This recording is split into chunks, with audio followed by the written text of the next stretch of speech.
नमस्कार दोस्तों, हमारा ऑल इंडिया फैक्ट चैनल में आपका हार्दिक स्वागत है। तो दोस्तों, दिल थाम के बैठ जाइए और हम आपको आज घुमाने वाले हैं रणथंभौर के किले को आप बताने वाले हैं, जिसमें बड़े बड़े जानवर, चीता, टाइगर आदि देखने को मिलेंगे और इतने शानदार बना हुआ किला है जिसके बारे में हम आपको बताएंगे और घुमाएंगे। तो दोस्तों चलिए, ये रणथंभौर किले का गेट है। दोस्तों, ये राजस्थान के सबसे लोकप्रिय किले में से एक है, जिसका निर्माण राजा जसवंत सिंह के द्वारा 5वीं शताब्दी में किया गया था। ये किला लगभग 16 साल पुराना हो चुका है। दोस्तों, ये किला राणा हम्बीर देव चौहान के शासनकाल से काफी प्रसिद्ध था।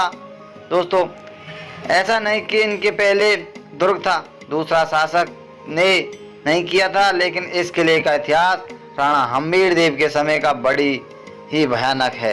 दोस्तों देखिए, कितनी अद्भुत और शानदार डिजाइनिंग से बना हुआ है किले की संरचना, इतनी डिजाइनिंग। ये गेट है दोस्तों, इस पर यहाँ पर ये युद्ध हुआ था इस तरह की। और दोस्तों देखिए, किले के बाहर की साइड से कितनी भव्य और शानदार इसकी बनावट है, कितने मजबूत बना हुआ है। इसको राजा हम्बीर के चौहान 1282 ईस्वी से 1301 ईस्वी में, यानी 19 वर्षों में इस किले का संपूर्ण निर्माण हुआ था दोस्तों। तो दोस्तों, इस किले का शासन जब राणा हम्बीर देव शासनकाल के थे, उस समय दिल्ली के शासक जलालुद्दीन खिलजी ने रणथंभौर किले पर आक्रमण किया था, लेकिन वो इस किले को जीत न सका। अपनी अपराध स्वीकार कर दिल्ली वापस चला गया था। अलाउद्दीन खिलजी और जलालुद्दीन खिलजी का भतीजा था, जिसने कई बार रणथंभौर किले को जीतने का प्रयास किया, लेकिन हमेशा उसकी पराजय हुई। और अलाउद्दीन खिलजी का दिल्ली आने का एक मुख्य कारण यह था कि अपने चाचा जलालुद्दीन खिलजी का वध करना चाहता था, जो उसने पूरा कर दिया। अलाउद्दीन खिलजी ने अपने चाचा जलालुद्दीन खिलजी का वध करने के बाद एक बार फिर रणथंभौर किले पर तरफ आंख उठाकर देखा तो जलालुद्दीन खिलजी का एक मंत्री था, मोहम्मद शाह था, उसका अलाउद्दीन खिलजी की बेगम के साथ अनैतिक संबंध थे, जिसके बारे में जानने के बाद अलाउद्दीन खिलजी ने ये कहते हुए अपने राज्य से निकाल दिया कि जो भी राजा मेरे मंत्री को शरण देगा, उसमें लगातार युद्ध करता रहूंगा। शाही पूरे भारत में घूमता रहा, लेकिन उसे कहीं पर भी शरण नहीं मिली और वह अंत तक राजस्थान के रणथंभौर किले के शासनकाल राणा हम्बीर देव के पास आ पहुंचा।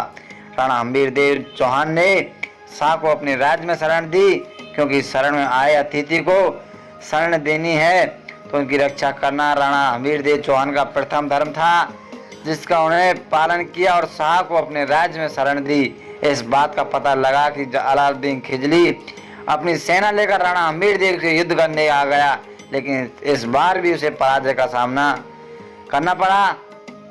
जब अलाउद्दीन खिलजी को लगा कि वह रणथंभौर किले को जीत नहीं सकता, तो उसने अपने दिमाग से काम लिया और अलाउद्दीन खिलजी ने राणा हम्बीर देव के पास एक चिट्ठी लिखकर भेजा, जिसमें लिखा था कि मैं आपसे संधि करना चाहता हूं, इसलिए आप मेरे कैप्सूल में प्रस्थान करें।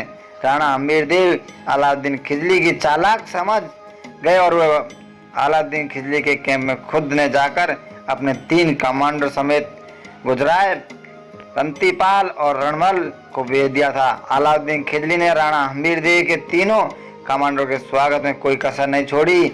अलाउद्दीन खिलजी उन तीनों कमांडरों को लालच देते हुए कहा कि आप लोग रणथंभौर किले पर मेरा जीत हासिल करवा दो और उसके बाद में